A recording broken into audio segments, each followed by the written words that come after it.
आज हम पढ़ने वाले हैं क्लास 10th इकोनॉमिक्स का chapter number 2 sectors of Indian economy. Children class 9th में भी आपने ये वाली बात पढ़ी थी। ऐसी एक्टिविटी जिसको करके कोई इंसान पैसे कमाता है उसको इकोनॉमिक एक्टिविटी कहते हैं। जैसे कोई दूध वाला दूध बेच के, मछली वाला मछली बेच के, सब्जी वाला सब्जी बेच के। इसकी डेफिनेशन क्या लिखोगे आप? The activities which are perform to generate income. ऐसी एक्टिविटीज जो करी जाती हैं कुछ पैसे को जनरेट करने के लिए, पैसा कमाने के लिए, उनको इकोनॉमिक एक्टिविटीज कहा जाता है। क्लास 9th में भी हम ऑलरेडी पढ़ चुके हैं कि अगर नेचर के बेस पे इन एक्टिविटीज को बांटा जाए तो सेक्टर 3 तरह के होते हैं, प्राइमरी, सेकेंडरी और टर्सरी। अब हम बात करेंगे सबसे पहले आपको प्राइमरी सेक्टर की। चिल्ड्रन क्लास 9th में भी आपने पढ़ा है प्राइमरी सेक्टर क्या है, जो नेचर से कनेक्टेड है, बिल्कुल बेसिक चीजों से, जिसमें आपकी एग्रीकल्चर आ गया, दूध डेयरी का काम आ गया, फिशिंग आ गई, माइनिंग आ गई। क्योंकि ये नेचर से रिलेटेड है, इसीलिए इस सेक्टर को हम क्या कहते हैं? एग्रीकल्चरल सेक्टर भी कहते हैं।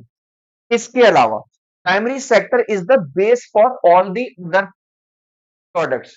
जैसे फॉर एग्जांपल आपको पनीर बनाना है तो पनीर कहां से बनेगा? दूध से बनेगा। ठीक है, मैंने ये टी शर्ट पहनी हुई है, अल्टीमेटली ये जो कॉटन की टी शर्ट है वो किससे बनी है? कॉटन से बनी है। मतलब वो जो रॉ मटेरियल है वो हमें प्राइमरी सेक्टर से मिलेगा।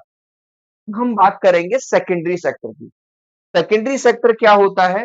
इसमें प्राइमरी सेक्टर का ही एक प्रोडक्ट है। ठीक है, प्राइमरी सेक्टर से हमने रॉ मटेरियल लिया और उसको प्रोसेस करके एक नई चीज बना दी। जैसे फॉर एग्जांपल हमको प्राइमरी सेक्टर से क्या मिला? गेहूं मिला। हमने गेहूं को फैक्ट्री में ले जाके, इंडस्ट्री में ले जाके उसको प्रोसेस करके उसका बिस्किट बना दिया। यानी एक चीज से दूसरी चीज बना दी। जैसे हम अभी मैं आपको एग्जांपल दे रहा था कॉटन का। ठीक है, तो हमने रुई से क्या बना दिया? टी शर्ट बना दी। तो एक ऐसा सेक्टर जिसमें मैन्युफैक्चरिंग होती है, प्रोसेसिंग हो जाती है, एक पुरानी चीज को एक नई प्रोडक्ट में कन्वर्ट कर देते हैं, उसको हम सेकेंडरी सेक्टर कहते हैं। आंसर कैसे लिखोगे? In this sector, natural products are converted in other products through manufacturing। मतलब मैन्युफैक्चरिंग करी हमने, पुराने प्रोडक्ट को एक नए प्रोडक्ट में हमने बदल दिया। This is also called industrial sector या मैन्युफैक्चरिंग सेक्टर। चलिए एक चीज बहुत अच्छे से याद रखना, प्राइमरी सेक्टर को हम एग्रीकल्चरल सेक्टर भी कहते हैं क्योंकि एग्रीकल्चर उसमें आता है।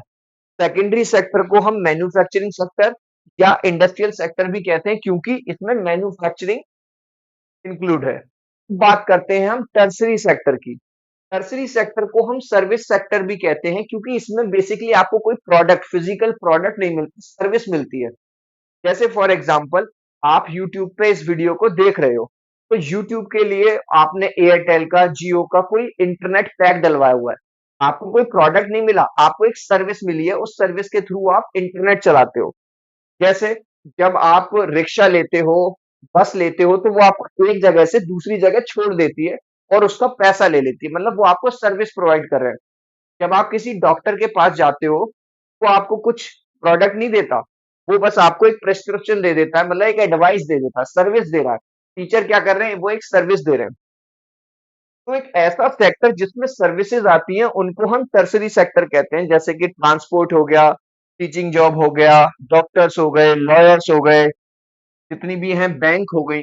अब this sector is called service sector as it provide services. Children याद रखना, पूछेगा कि कौन से सेक्टर को सर्विस सेक्टर कहते हैं, तो आंसर है आपका टर्सरी सेक्टर। क्यों कहते हैं? क्योंकि ये सर्विसेज प्रोवाइड करता है। This sectors help in development of primary and secondary sector. तो टर्सरी सेक्टर प्राइमरी सेक्टर के और सेकेंडरी सेक्टर के डेवलपमेंट में भी क्या करता है? हेल्प करता है। एक चीज यहाँ पे आपको समझनी होगी कि जो ऑल थ्री सेक्टर्स हैं वो इंटरडिपेंडेंट हैं। हम ये नहीं कह सकते कि टर्सरी सेक्टर ही सबसे बड़ा है, उसके बिना कुछ नहीं है, या हम ये नहीं कह सकते प्राइमरी या सेकेंडरी। तीनों ही इंटरडिपेंडेंट है। बच्चा पूछेगा कैसे? देखो, अगर प्राइमरी सेक्टर ना होता, यानी कि अगर रॉ कॉटन ना मिलती तो टी-शर्ट बन पाती? सेकेंडरी सेक्टर में क्या उसकी मैन्युफैक्चरिंग हो पाती? नहीं। और अगर ये दोनों ना होते, प्राइमरी सेक्टर और सेकेंडरी, तो क्या टर्सरी सेक्टर हो पाता? क्या अमेज़न ऐसी सर्विस हमें दे पाता जहां से हम ये चीजें लेते? तो तीनों ही सेक्टर एक दूसरे पे डिपेंड करते हैं। अब आप कहोगे सर सबसे ज्यादा इंपॉर्टेंट तो प्राइमरी सेक्टर हुआ, अगर प्राइमरी सेक्टर ना होता फिर तो सेकेंडरी सेक्टर और टर्शियरी सेक्टर ना होता, ना ही इनको इतनी इंपॉर्टेंस होती। अब यहाँ पे आपको बात समझनी है, प्राइमरी सेक्टर भी इतना इंपॉर्टेंट इसलिए है क्योंकि इसकी इंपॉर्टेंस को सेकेंडरी और टर्शियरी सेक्टर बढ़ाता है। वो कैसे? जैसे वो जो बिस्किट है, बाजार में बिस्किट की डिमांड है, समझ लो। जब बाजार में बिस्किट की डिमांड है, उसके लिए गेहूं की डिमांड बढ़ेगी, रॉ मटेरियल की डिमांड भी बढ़ेगी। समझ में आ गया? तीनों के तीनों जो सेक्टर हैं वो एक दूसरे पे इंटरडिपेंड है। नेक्स्ट टॉपिक है जीडीपी। चिल्ड्रन, ये वाली बात आपने ऑलरेडी सुनी होगी कि जिस कंट्री की जीडीपी जितनी ज्यादा होती है उसकी इकोनॉमी भी उतनी अच्छी होती है। तो जीडीपी को सिंपल लैंग्वेज में समझते हैं। मान के चलो मेरे दो शोरूम है, एक शोरूम है मेरा कपड़ों का और एक शोरूम है मेरा बाइक्स का। मैंने साल भर में जितने कपड़े बेचे, मुझे मेरे शोरूम से जितना पैसा आया, इन सब चीजों को जोड़ के साल भर में जितनी मैंने बाइक्स बेची, उन सब का जो सम होगा वो मेरा उस साल का एक तरह से मोटा मोटा जीडीपी। जीडीपी है क्या? Sum of the total value of all goods and services, मतलब जो भी हमने सामान वगैरह बेचा, जो भी हमने services the, produce with in a country, पूरे के पूरे कंट्री में एक साल में, ठीक है, एक फाइनेंशियल ईयर में, उस सम को जीडीपी कहते हैं। जीडीपी को पूरा आप कैसे निकालोगे? तो जीडीपी जो आएगा, मतलब GDP of primary sector, primary sector से आपको कितना मिला, सेकेंडरी सेक्टर से उस कंट्री ने कितना कमाया, और टर्सरी सेक्टर से उस कंट्री ने कितना कमाया पर्टिकुलर ईयर में। जब आप इन तीनों को जोड़ देंगे, उस कंट्री का उस ईयर का जीडीपी आ जाएगा। ठीक है चिल्ड्रन, जीडीपी की ये वाली डेफिनेशन जरूर आती है तो इसको जरूर याद कर लीजिएगा। दोबारा बता रहा हूं, sum of total value of all goods and services, पूरा सम, उनको सबको जोड़ दिया जाए। अब ये डेटा देखिए, अगर हम इंडिया की बात करें वर्ल्ड वाइड, तो इंडिया जो है 5वें नंबर पे आता है जीडीपी के नंबर पे, और नंबर 1 पे यहाँ पे भी यूएस यानी यूनाइटेड स्टेट्स है।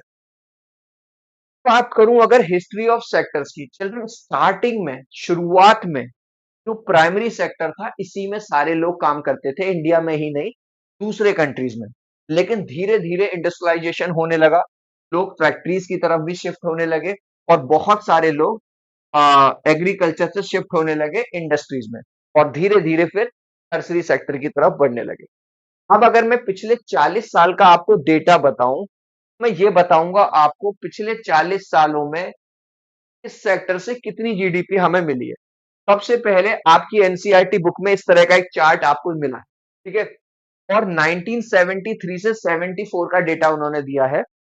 40% ऑफ जीडीपी जो है 1973-74 में प्राइमरी सेक्टर से आ रहा था। मोटा मोटा कहें कि जो 40% बिजनेस है, बिजनेस समझ लो, वो प्राइमरी सेक्टर से आ रहा था 1973-74 में, 13% आ रहा था सेकेंडरी सेक्टर से, और 47% आ रहा था टर्शियरी सेक्टर से।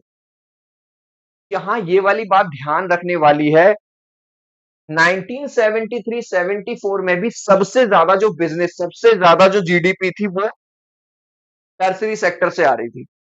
अब यहीं पे अगर हम बात करें 2013 और 14 की, उसमें 14% जीडीपी हमारी आ रही थी प्राइमरी से। देखो कितना कम हो गया, पहले 40 थी, अब केवल 14 हो गया प्राइमरी सेक्टर से, 19% हो गया हमारी सेकेंडरी से, और 67% जीडीपी अकेले टर्सरी से। तो यानी कि हम एक डेटा, हमने ये देखा कि सबसे ज्यादा जो बिजनेस किसी भी कंट्री को, सबसे ज्यादा जो जीडीपी है वो आती है हमें टर्सरी सेक्टर से। हमारा एक सवाल भी उठता है, ऐसा क्या है टर्सरी सेक्टर में जो सबसे ज्यादा जीडीपी आ रही है? उसका रीजन है, जब कोई भी कंट्री डेवलप होता है तो उसकी गवर्नमेंट सबसे पहले वहां हॉस्पिटल बनाती है, और हॉस्पिटल की सर्विसेज किस में आती है? टर्सरी सेक्टर में। वहां की गवर्नमेंट स्कूल बनाती है, इसमें आएगी स्कूल की सर्विसेज टर्सरी सेक्टर में। लड़ाई झगड़ा ना हो, सब प्यार से रहे, पुलिस थाने बनेंगे, बैंक बनाएगी, कोर्ट कचहरी बनाएगी, ये सब टर्सरी सेक्टर में आते हैं। इसके अलावा टर्सरी सेक्टर एक और बात से बहुत ज्यादा राइज हो रहा है, वो है पीपल गेटिंग रिच, क्योंकि लोग अमीर हो रहे हैं। अमीर हो रहे हैं तो लोग अक्सर बाहर खाने चले जाते हैं, बाहर खाना खाना टर्सरी सेक्टर में आता है, शॉपिंग बहुत कर रहे हैं, ट्रैवलिंग बहुत कर रहे हैं, लोग अच्छे अच्छे प्राइवेट स्कूल्स में बच्चों को पढ़ा रहे हैं, ये सब टर्सरी सेक्टर में। इसके अलावा इंफॉर्मेशन एंड टेक्नोलॉजी, आप देखो कितना बढ़ गया है, हर बच्चे के हाथ में मोबाइल है, हर बच्चे के हाथ में इंटरनेट है। चार्ट में जो आपकी सीबीएसई बुक में दिया गया है, कितने परसेंट लोग कौन से सेक्टर में काम कर रहे थे 1977 और 78 में। सबसे पहले पुरानी बात देखते हैं। 71% लोग प्राइमरी सेक्टर में, यानी कि आधे से भी ज्यादा, बहुत ज्यादा, टू थर्ड लोग ऑलमोस्ट। 11% काम कर रहे थे सेकेंडरी सेक्टर में, और यहां देख लेना ध्यान से, ये 18%, 18% काम कर रहे थे टर्सरी सेक्टर में। और वहीं पे अगर मैं हम बात करें 2017 और 18 की, तो 44% लोग प्राइमरी में काम कर रहे थे, प्राइमरी सेक्टर में। 25% लोग जो काम कर रहे थे वो सेकेंडरी सेक्टर में काम कर रहे थे, और 31% जो लोग हैं वो टर्सरी सेक्टर में काम कर रहे थे। चीज को बहुत ध्यान से ध्यान रखिएगा। तो अब हमने एक बात देखी, दोनों डेटा, दोनों चार्ट से प्राइमरी सेक्टर में लोग तो बहुत ज्यादा काम कर रहे हैं, लेकिन जो आउटपुट है, जो जीडीपी है, उससे बहुत कम आ रहा है। ऐसा क्यों है, उसका एक रीजन देखते हैं। ऐसा इसलिए है, where are more people employed, कहां पे सबसे ज्यादा लोग काम कर रहे हैं, प्राइमरी सेक्टर में। अब होता यह है, आपने 9th क्लास में भी पढ़ा था, मान के चलो एक खेत में दो लोगों की जरूरत है काम करने की। ऐसा तो है नहीं कि उस एरिया में ज्यादा लोग काम करेंगे तो फसल भी ज्यादा उगेगी। भाई उस एरिया का एक लिमिट है ना।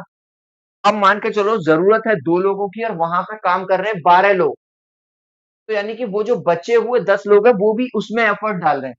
अगर ये होता कि ये जो बचे हुए 10 हैं किसी सेकेंडरी सेक्टर में, किसी फैक्ट्री में काम कर लेते, तो जीडीपी हमारी बढ़ जाती, मतलब आउटपुट है वो बढ़ जाता। दो लोगों का तो इस खेत से आता और 10 लोगों की इनकम वहां से आती। गवर्नमेंट ऐसे लोगों की हेल्प करने के लिए क्या-क्या स्टेप ले सकती है? सबसे पहले गवर्नमेंट क्या कर सकती है? Government can provide cheap loans to small farmer. तो ऐसे छोटे-छोटे फार्मर हैं रूरल एरिया के, जो जिनके पास पैसा नहीं है, उनको ट्यूबवेल्स लगवाने के लिए, फर्टिलाइजर्स के लिए, पेस्टिसाइड्स के लिए, टूल्स के लिए, जिससे हमारा जो फार्मर है वो मल्टीपल क्रॉपिंग कर सके, एक ही साल में 2-3 तरह की फसल उगा पाएगा। इसके अलावा गवर्नमेंट क्या कर सकती है? Government can construct new dams and canals. जब नए डैम्स बनेंगे और कैनाल्स बनेंगे, वहां रूरल एरिया के जो मजदूर मिस्त्री होंगे उनको काम मिलेगा। इसके साथ साथ जो जहां पे प्रॉपर ट्यूबवेल्स नहीं है, वहां पे क्या होगी, प्रॉपर इरिगेशन की फैसिलिटी अवेलेबल हो जाएगी। गवर्नमेंट क्या कर सकती है? Government can invest on transportation and roads construction. वैसे हमारी इंडिया की गवर्नमेंट आज के टाइम में ये वाला काम बेहतर तरीके से कर रही है। आप देखोगी हर जगह रोड्स बन रहे हैं। गवर्नमेंट रोड्स बनाएगी तो लोगों को काम मिलेगा। जो हमारे ट्रांसपोर्ट से रिलेटेड ड्राइवर्स वगैरह हैं, उनका काम बेहतर हो जाएगा। और क्या कर सकती है government? Government can set up small scale industries. छोटी-छोटी इंडस्ट्रीज सेटअप कर सकती है रूरल एरियाज में, जिससे वहां पे रहने वाले लोगों को काम मिलेगा। इसके साथ-साथ government can promote tourism sector. ये जो सेक्टर है, बाहर से टूरिस्ट लोग घूमने आएंगे, तो वहां के होटल्स डेवलप होंगे, वहां का जो एरिया है वो डेवलप होगा, और बहुत सारे लोगों को काम मिलेगा। Government can invest on health and educational sector. ये तो बहुत बड़ा सेक्टर है। जब गवर्नमेंट हेल्थ पे काम करेगी, एजुकेशनल सेक्टर पे काम करेगी, जब आपको पता है चिल्ड्रन, लोगों की जो हेल्थ है वो डायरेक्टली प्रोपोर्शनल है बेटर आउटपुट से। जिस कंट्री के लोग जितने ज्यादा हेल्दी होंगे, जितना ज्यादा उनका स्वास्थ्य बेटर होगा, उनका आउटपुट भी उतना ही बेहतर होगा। चिल्ड्रन, आगे बढ़ने से पहले आपको बता दूं, अगर आपको क्लास 6 से लेके क्लास 12 तक किसी भी चैप्टर के एमसीक्यू चाहिए, किसी भी सब्जेक्ट के, तो आज ही आप हमारे एमसीक्यू चैनल को सब्सक्राइब कर लो। सीबीएसई ने ऑलरेडी और स्टेट बोर्ड ने भी ये कह दिया है कि एमसीक्यू क्वेश्चंस आपके एग्जाम में भर भर के आने वाले हैं। एमसीक्यू चैनल का लिंक मैंने डिस्क्रिप्शन में दे दिया है। इसके साथ साथ जो भी बच्चे मेरे साथ इंस्टाग्राम पे कनेक्ट करना चाहते हैं, उसका भी लिंक मैंने इंस्टाग्राम डिस्क्रिप्शन में दे दिया है। जितने भी तरीके अभी हमने डिस्कस किए जो गवर्नमेंट कर सकती है, चाहे वो डैम बनाने वाला हो, फार्मर्स की हेल्प करने वाला हो, सड़क बनाने वाला हो, ये लॉन्ग टर्म प्लान है। ऐसा नहीं है कि आज की और कल हो गया।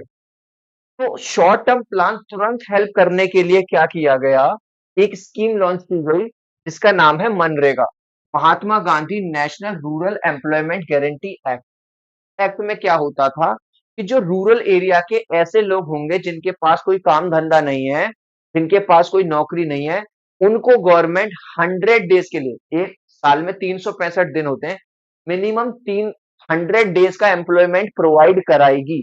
मतलब उनको काम काम देगी और उस काम के बदले में पैसा देगी। अगर गवर्नमेंट ऐसे लोगों को काम नहीं दे पाती तो भी उनको 100 दिन का भत्ता यानी 100 दिन का पैसा देगी। तो ये एग्जाम में जरूर पूछा जाता है। स्टार्ट हुई थी 2005 में और स्टार्ट हुई थी 625 डिस्ट्रिक्ट में। Government promises to provide minimum 100 days employment in rural areas. शहरों के लिए नहीं है ये, रूरल एरिया के ऐसे लोग जिनके पास कोई काम नहीं है, नौकरी नहीं है, उनको मिनिमम 100 डेज का क्या प्रोवाइड कराएगी? Employment provide. In case government fails to provide employment, it will give unemployment allowance to the. जैसा कि मैंने अभी आपको बताया कि अगर गवर्नमेंट काम प्रोवाइड नहीं करा पाती, गवर्नमेंट कहती है यहाँ पे कोई सड़क नहीं बन रही है, यहाँ पे कोई काम नहीं है, उस केस में क्या देगी? एम्प्लॉयमेंट अलाउंस, मतलब वो भत्ता देगी, बिना काम के ही उनको पैसा देगी। Economic activities on the basis of employment condition के बेस पे जो इकोनॉमिक एक्टिविटीज हैं वो दो तरह की हैं, मतलब जो सेक्टर है, ऑर्गेनाइज सेक्टर और अनऑर्गेनाइज सेक्टर। जैसा कि आपको दोनों तस्वीर से ही दिख रहा है, ऑर्गेनाइज सेक्टर में क्या होता है? Registered by government.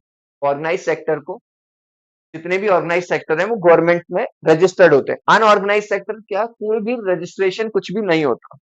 देखो आप यहाँ पे, जो ऑर्गेनाइज सेक्टर होगा उसमें अच्छी कंडीशंस होंगी, पंखा भी लग रहा है, एसी भी चल रहा है, पीने का पानी भी है, संडे की छुट्टी भी मिल रही है।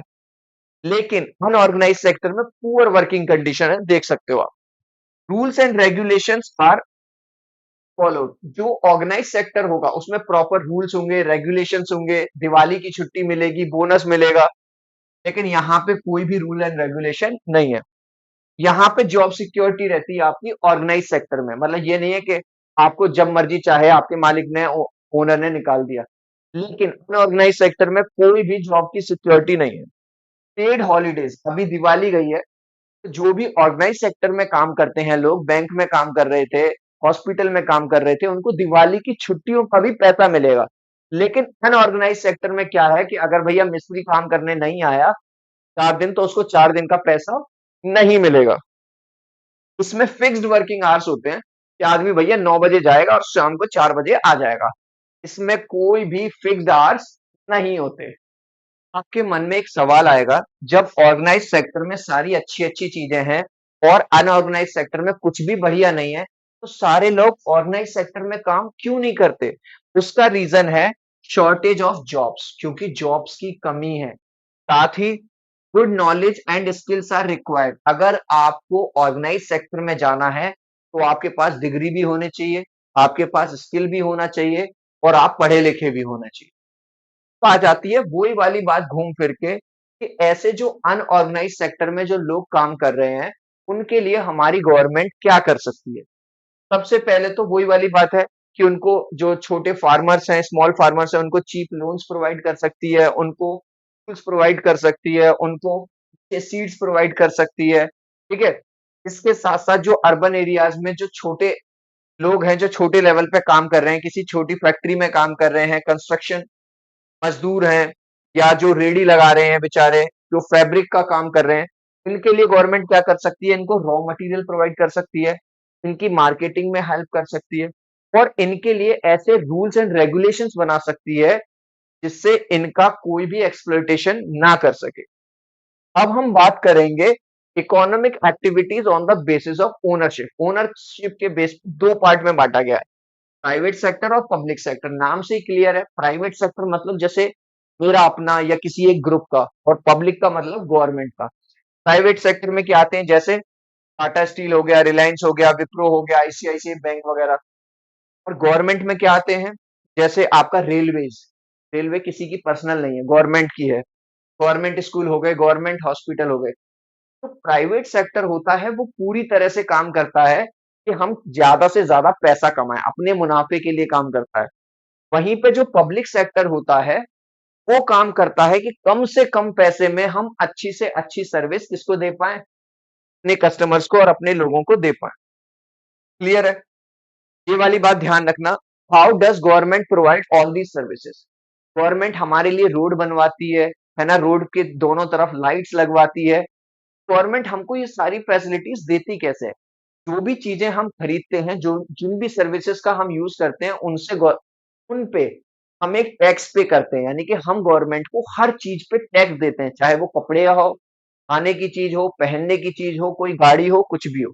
उस टैक्स का यूज करके ही गवर्नमेंट हमें ये सारी फैसिलिटीज दे पाती है। एक चीज और समझने वाली है, government provides everything for free और रीजनेबल प्राइस, ये हमने पढ़ लिया। जैसे गवर्नमेंट को पानी प्रोवाइड कराना है एक मोहल्ले को, आपने देखा होगा बहुत सारी जगह पे सुबह और शाम को पानी आता है, तो गवर्नमेंट उसकी एक मामूली फीस लेती है पर मंथ या पर ईयर। लेकिन अगर आप किसी प्राइवेट कंपनी का पानी 1 लीटर भी लोगे, वो बोतल भी आपको 20-30 रुपए की मिलेगी। अब जितने भी प्राइवेट सेक्टर्स हैं, वो भी अल्टीमेटली पब्लिक सेक्टर्स पे डिपेंड करते हैं। क्यों? क्योंकि मान के चलो मैं एक बहुत बड़ा बिजनेसमैन हूँ, मुझे अपना एक पूरा सेटअप डालना है, एक फैक्ट्री डालनी है, तो मैं कहाँ पे डालूंगा? जहां पे मुझे बढ़िया रोड मिलेगी, जहां पे मुझे बढ़िया पानी मिलेगा, जहां पे मुझे अपनी जो मशीनरी है उनको रन करने के लिए इलेक्ट्रिसिटी मिलेगी। और ये सब कौन प्रोवाइड कराता है? गवर्नमेंट प्रोवाइड कराती है। इस लास्ट क्वेश्चन का आंसर आप मुझे दोगे कमेंट सेक्शन में, देखूंगा कितने बच्चे राइट आंसर देंगे। Agriculture comes under this sector. Agriculture कौन से सेक्टर में आती है? प्राइमरी, सेकेंडरी या टर्सरी? तो आई होप इस क्वेश्चन का आंसर आप मुझे दोगे कमेंट सेक्शन में। तो आई होप ये वीडियो आपको बहुत अच्छा लगा होगा। प्लीज वीडियो को लाइक कर देना, चैनल को सब्सक्राइब कर देना। अब हम मिलते हैं अगले वीडियो में। Bye bye.